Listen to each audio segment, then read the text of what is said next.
Lepo pozdravljeni. Svet se letos spopada z najobsežnejšimi požari v naravi. V Kanadi so našteli že več kot 6400 gozdnih požarov, ki so zajeli več kot 170 000 kvadratnih kilometrov, kar je površina 8 Slovenij. Na stotine požarov je letos prizadelo tudi Grčijo. Zajelo je 1700 kvadratnih kilometrov površin, kar je toliko kot 10 Ljubljana. Požari so zahtevali smrtne žrtve in povzročili veliko gospodarsko škodo. Pri nas je bil eden najhujših požarov lani, ko je gorelo na našem Krasu. V nekaterih delih sveta pa so požari naraven pojav, ponekod celo nujen. Dr. Aleksander Marinšek, lepo pozdravljeni. Dober dan. Katere rastline pravzaprav potrebujejo ogenj za svoje razmnoževanje? Je beseda potrebujejo prava? Mogoče celo zaželjena, mogoče boljš. O rastlinah, če govorimo o drevesnih vrstah, potem je zagotovo so različne vrste evkaliptusov, različne vrste borov ali pa sekvoja, ki za svoje razmnoževanje potrebujejo ogenj in visoke temperature. Kaj se takrat zgodi z njimi, ko so izpostavljene ognju?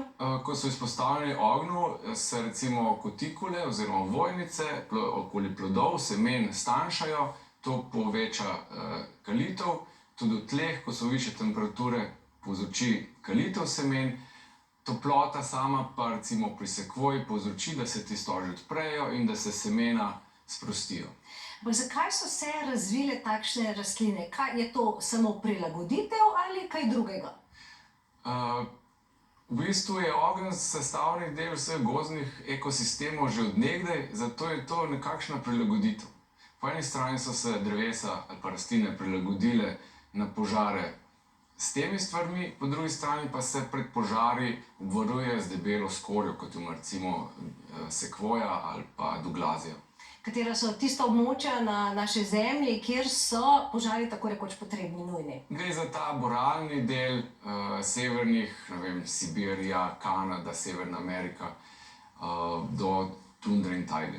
Najlepša hvala za enkrat. Požare povzročajo udari strele, sončni žarki, ki sijejo skozi v naravi odvrženo steklo ali na primer iskre ob zaviranju vlaka. Miha, pozdravljen, ti nam boš pokazal, kako pravzaprav lahko pride v naravi do požara. Pozdravljena, Renata. Tako je. Prikazal bom simulacijo s pomočjo krasilne palice, ki vsebuje magnezij. Pred sabo imamo izparilnico s suho travo, v tej roki držim krasilno palico z magnezijem, v tej roki pa kovino, s katero bom po krasilni palici naredil več potegov. Kot vidiš, vsak poteg po krasilni palici sproži različne magnezijeve iskre.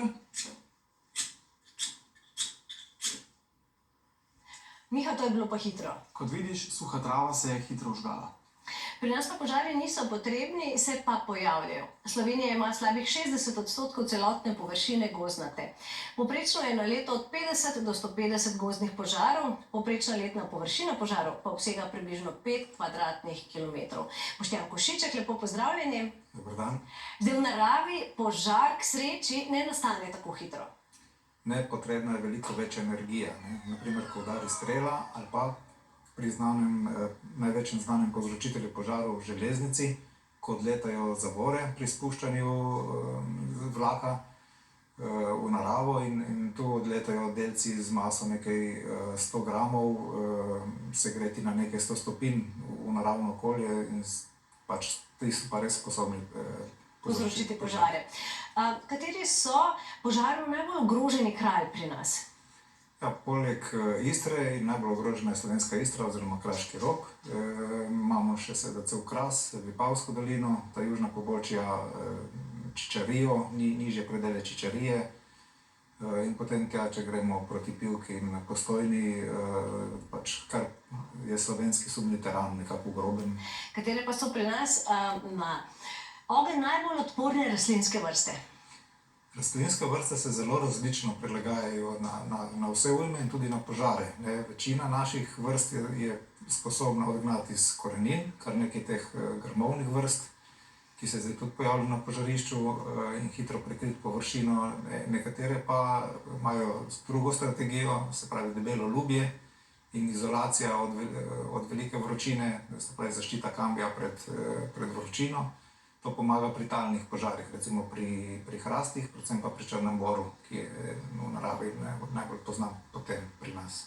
Zdaj, posledice požarov v naravi so zelo hude in narava si nekako sama lahko opomore v več letih. Kaj bi se pravzaprav zgodilo, če mi ljudje ne bi pravzaprav nič pomagali in posegali v naravo?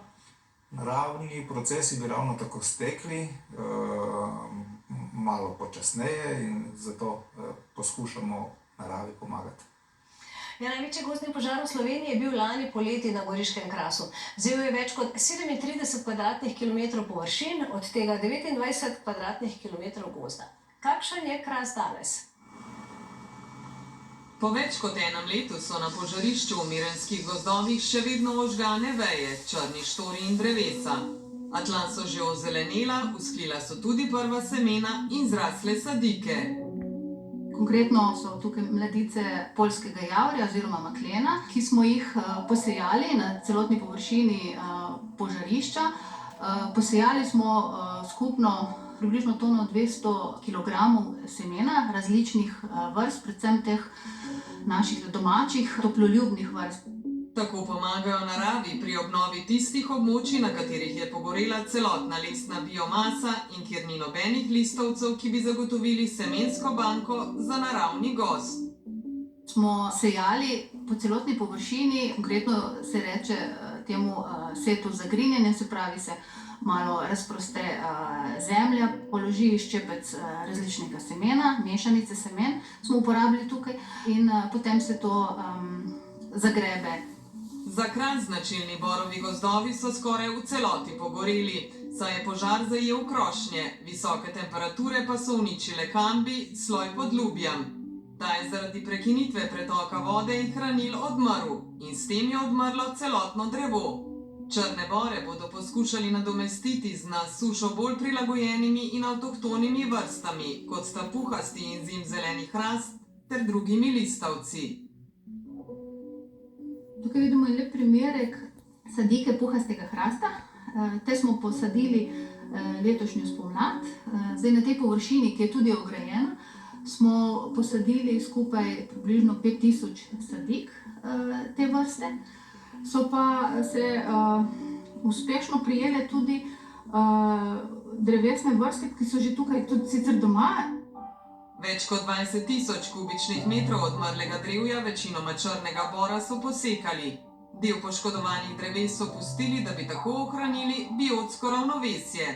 Odmrli deli dreves so dom nekaterim živalim, glivam in rastlinam, imajo pa tudi pomembno vlogo pri kroženju hranil in skladiščenju ogljika.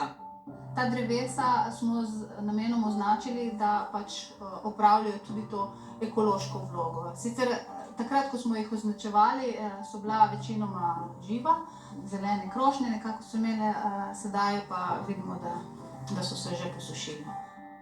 Na nekatere dele opustošenega gozda se hitro širijo invazivne in zelo agresivne tujerodne vrste. Visoki pa jesen, na primer, hitro prerašča pogorela območja in izriva naravno rastlinje. Zato ga skušajo odstraniti in preprečiti njegovo razmnoževanje ter naglo širjenje. Ta je žensko in moško drevo. Žensko drevo semeni in izvaja se na teh drevesih obročkanje. Pravi, da se mu odstrani na določeni višini debla skorjo in drevo potem se začne sušiti. Večino opustošenega gozda oziroma okoli 2000 hektarjev gozdnih površin bodo pustili, da se naravno obnovi. Gre predvsem za površine gozdov listavcev. Na gozdnem robu so se tako že začeli obnavljati zeliščni sloj in nizko rastlinje. Posegajo torej le na najbolj prizadete površine, kjer je naravna obnova otežena ali bi trajala predolgo. Narava bo tudi sama peljala svojo pot, ampak mi, ko posegamo s primernimi vrstami, zdaj obnavljamo to površino, bomo zagotovo pripomogli k hitrejši obnovi samega terena. Obnova kraških gozdov bo trajala desetletja. Požari prizadenejo rastje, vplivajo pa tudi na tla.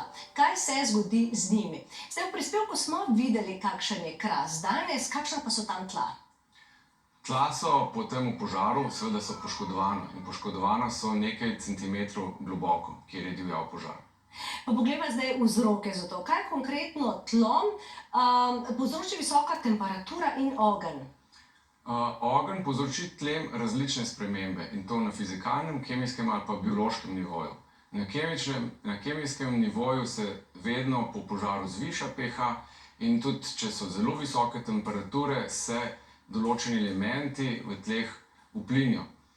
Pri fizikalnih vzrokih oziroma pri fizikalnih posledicah, ki jih ima ogenj na tla, pa je treba omeniti izgubo organske snovi, pa mogoče tudi različne sposobnosti tal za prepustnost za vodo, včasih se s pepelom se tla zamašijo ali zaskorijo, rečemo, da ratajo tudi hidrofobna. Ogenj je uničil rastlin in sedaj so tla pravzaprav izpostavljena neposredni sončni svetlobi. Kaj to pomeni za tla? Za tla je to seveda spet neugodno, mogoče tudi zelo neugodno za same rastline, pa tudi za živi svet v tleh. Vemo, da pod tlemi ali pa v tleh se je biodiverziteta skrajno velika in če ta zaradi požara izgine ali pa visoke temperature, je to en manko. Po drugi strani tla po požaru so temna, se pravi, da vpijo še več temperature in temperaturna nihanja so veliko večja. Se pravi, čez dan so višje temperature, po noč so nižje temperature v tleh, ravno zaradi tega, ker ni nekega rastja in se temperatura oziroma toplota odbija. Zdaj tla na Krasu so zdaj po požaru izpostavljena tudi večji eroziji. Zagotovo. Tla so izpostavljena eroziji, predvsem na delih, kjer je teren nagnjen, kjer ni organske snovi in voda seveda hitreje odteka. Druga stvar pa je še erozija, ki jo povzroča veter, se pravi vetrna erozija. Na začetku, ko imamo velike količine pepela, v katerih so konec koncev različni minerali, pa hranilne snovi, jih veter odnaša. Kako dolgo pa traja, da se tla obnovijo in ali lahko kakorkoli tlom pomagamo? Najbolj poškodovan je zgornji del, organski del tal in se lahko obnovi zelo hitro, če je nad njim vegetacija, če ni bil totalen požar. Lahko je par let, ampak za ustvarjanje tega organskega dela tal je potrebna vegetacija, upad, razgradnja, mikroorganizmi. In če tega ni, lahko kako pomagamo? Seveda lahko pomagamo predvsem s tem, da preprečujemo erozijo in skrbimo tudi, da ne odnašamo organske snovi iz gozda, da tudi puščamo organsko snov na tem. Dr. Aleksander Marinšek, najlepša hvala za pogovor. Hvala. Požare pa lahko spremljamo tudi sateliti. Satelita Sentinel-2 sta del evropskega programa za opazovanje Zemlje Kopernik, ki med drugim spremlja tudi vegetacijo, poplavna območja in plazove. Kako pa vidi požare? To so razsežnosti lanskega požara na Krasu, ki so jih razkrili satelitski posnetki iz vesolja. Prvi posnetek je satelit Sentinel-2 zajel 2 dneva po požaru. Vidi se požgana zemljišča s črno barvo in pa aktiven ogenj, seveda s posebno delavo, tudi pridobimo pri Renškem vrhu oziroma vzhodno od njega in pa dim, ki se širi vzhodno že nad Italijo. Če se pomaknemo 2 dni kasneje, se vidi že ogromno požgano zemljišče, ogenj, ki se pričenja širiti iz Italije proti Sloveniji, veter se je obrnil, začel je pihati jugo, zato vidimo 3 dni kasneje ogromno požganega ozemlja in pa spet nova požarna fronta nad vzhodno od Kostanjevice na Krasu. Teden pozneje je bil požar popolnoma omejen. Posledice in obseg požarišča se jasno vidijo na posnetkih. Sentinel-2 je en izmed satelitov, oziroma 2 satelita iz tega programa, nameščen optični senzor in iz njega lahko razpoznamo aktiven požar, se pravi ogenj, dim in pa seveda požgana zemljišča. Sentinel-2 zaznava sevanje v 13 frekvenčnih pasovih v vidnem in bližnjem infrardečem delu spektra. S podatki v vidnem delu dobijo sliko dimnega oblaka z 10-metrsko ločljivostjo. Podatki v infrardečem delu spektra pa pokažejo žarišče požara. Ker je merilni instrument satelita optični senzor, sta dim in pepel moteča, saj se ne vidi, kaj je pod njima. Temu se ne da izogniti, razen da pogledamo pač zgodovinskih podatkov, kakšno je stanje vegetacije, oziroma recimo gostota vegetacije, tudi sušnost vegetacije, preden se je požar začel. Je pa seveda težava predvsem v teh ogromnih požarih, ker lahko zameglijo ogromne površine. Časovna ločljivost teh posnetkov ne omogoča napovedovanja širjenja požara v realnem času, saj vremenske razmere, naprimer veter, premočno vplivajo na širjenje požara. Lahko pa napovedujemo, glede na sušnost vegetacije, glede na bujnost vegetacije na nekem ozemlju in pa seveda glede na relief, smer vetra igra tukaj izjemno pomembno vlogo, zaradi tega je ta časovna ločljivost 2 do 3 dni premajhna. To pa je posnetek nasinega satelita Terra, ki prikazuje zatemnitev neba nad Portugalsko in Španijo zaradi dimnega oblaka iz Kanade.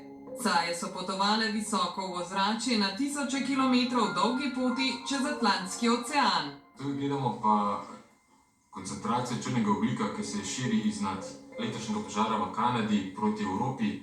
Vidi se blazna koncentracija na meji med Kanado in Združenimi državami Amerike in potem ta oblak črnega ogljika, ki se širi nad Evropo in pa Severno Afriko. Podatki o gostoti črnega ogljika so združeni iz satelitskih posnetkov ter talnih in letalskih meritev. Zemlja vsako leto bolj gori. V reviji Nature je zapisano, da se je povprečna dolžina požarne sezone v zadnjih 35 letih na svetovni ravni povečala za 18%. Kaj so vzroki za to? Ja, klimatske spremembe so dejstvo, jih imamo tu in sušna območja postajajo vse bolj sušna, tako da je to glavni vzrok za požare. Na nepričakovanih mestih, ker doslej ni nikoli gorelo, se lahko razvijajo zdaj požari po svetu. Se bodo požarno ogrožena območja večala tudi v Sloveniji? V Sloveniji pričakujemo, da se bodo najbrž tudi, da se bo ta, se pravi, toplotni val vpliv večje temperature poznal, ampak zaenkrat tega ne opažamo vsaj ne v veliki meri. Podnebne spremembe nekako povzročajo, so vzrok za požare, požare nazaj pa potem tudi spet vplivajo k nastanku podnebnih sprememb. Ti požari po svetu, ki so velikih razsežnosti, več Slovenije zgorelo, v Kanadi ali pa prej v Sibiriji in tako na velikih področjih, veliko biomase te najbrž vplivajo tudi, da se že pozna. Da se že spozna. V Sloveniji tega zaenkrat nimamo. Pa lahko požare v naravi kakorkoli preprečimo.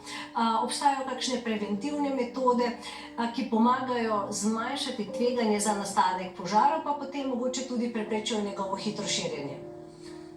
Ja, obstaja, seveda vedno moramo najti rešitev, poleg ozaveščanja prebivalstva, tehničnih ukrepov, ki jih poznamo, izdelava prometnic. Lahko tudi gojimo gozdove na ta način, da so manj požarno ogroženi. Se pravi, da vplivamo na vrstno sestavo, da sadimo ali pa razvoj gozdov tudi po naravni poti usmerjamo v smer manj ogroženih vrst, tisti, ki imajo debele lubje, ki lažje preživijo požare, če se zgodijo. Lahko obliko gozda uravnavamo, tako da imamo zaprte gozdove, z čim manj podrasti. Tako da se da z gojenjem gozdov vplivati tudi na požarno ogroženost. Boštjan Košiček, najlepša hvala za pogovor. Hvala vam. Za gašenje požarov se poleg vode uporabljajo tudi gasilne pene. Prve so vsebovale fluorove spojine. Take pene so hitro prekrile ogenj, ga ohladile in pogasile. Kmalu se je izkazalo, da so kemične spojine v peni izjemno obstojne v okolju in škodljive za ljudi. Po direktivi Evropske unije bo zaradi varovanja okolja kmalu obvezna ekološka pena brez fluorovih spojin. V letalstvu je največja nevarnost razlitje goriva ter posledično nenadno in nenadzorovano gorenje. Gorečo površino letala najhitreje prekrije pena. Pena se prilepi na navpične površine in tako zagotovi toplotno izolacijo ter takojšnjo zaščito. Ker plava na tekočinah, je primerna za gašenje vnetljivih tekočin. Ima boljšo oprijemljivost, manjšo težo in manjši raznos v okolje kot voda.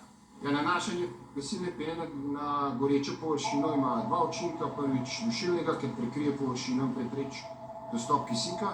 Drugo pa hladilen učinek, ker se iz pene izloča tudi voda in hkrati hladi gorivo. Starejša fluorinska penila so visoko zmogljiva, saj vsebujejo sestavine s fluorinskimi vezivi in fluorpolimeri. Te kemikalije proizvajajo mehurčke penila odporne proti gorivu, zato so izredno učinkovita pri gašenju kemičnih požarov, niso pa biorazgradljiva. Predvsem so nevarja za okolje, za podtalnico, ne smejo priti v zemljo, na travo. Skratka, te vsebnosti fluorinov, ki so bile včasih dovoljene, so se zdaj zmanjšali tudi do 100-krat v vseh snoveh, ne samo v penilih. Za gašenje gozdnih požarov uporabljajo koncentrate sintetične pene, v katerih so zaviralci oziroma kemikalije, ki jih dodajo v vodo. Poleg osnovnih snovi vsebujejo tudi zgoščevalce, ki zgostijo raztopino in omogočajo primerno viskoznost za nanašanje na vegetacijo. S tem se na vegetaciji ustvari sloj raztopine, ki ne zdrsne.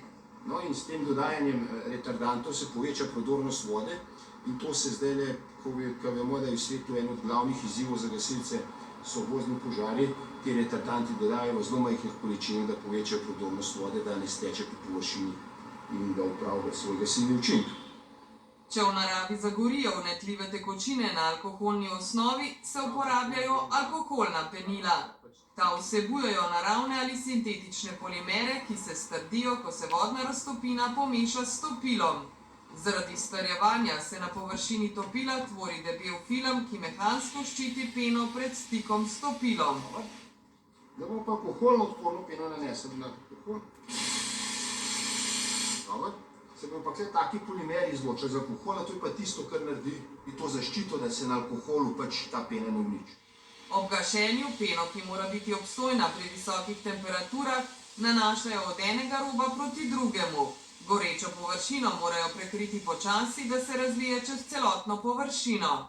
Če pena do vas kvalitetna, ne pride do ponovnega vžiga, to je tudi testirajo. Ko je določeno nanesijo, potem štopajo, če se nazaj navžge, je pena zadosti nekim novom. Zdaj se isto dogaja, malo se voda izloča ven, se pravi hladi hkrati to nafto, obenem pa preprečuje, da kisik zraven pride. Kratno gašenje s peno in vodo ni učinkovito. Z vodo razkrajamo peno in jo spiramo z goreče površine, zato ne more učinkovati. Program Združenih narodov za okolje je v svojem poročilu posvaril, da podnebne spremembe in spremembe v rabi tal prinašajo pogostejše in intenzivnejše požare v naravi. Njihovo število naj bi do leta 2100 naraslo za 50%. S tveganjem požarov v naravi naj bi se spoprijemala celo Arktika, ki tega pojava doslej ni poznala.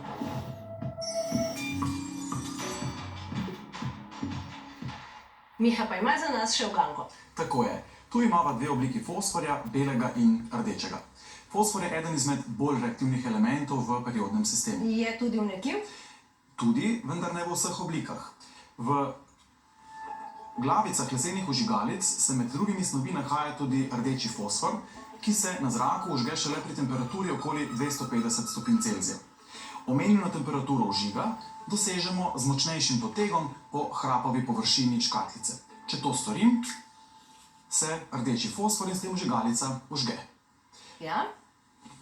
No, beli fosfor pa ima za razliko od rdečega drugačne lastnosti in s tem bo povezana tudi uganka. Poslušam. Pred sabo imava izparilnico, v kateri je že pripravljena raztopina belega fosforja. V raztopino bom pomočil košček filternega papirja in ga skušal čim močneje namočiti.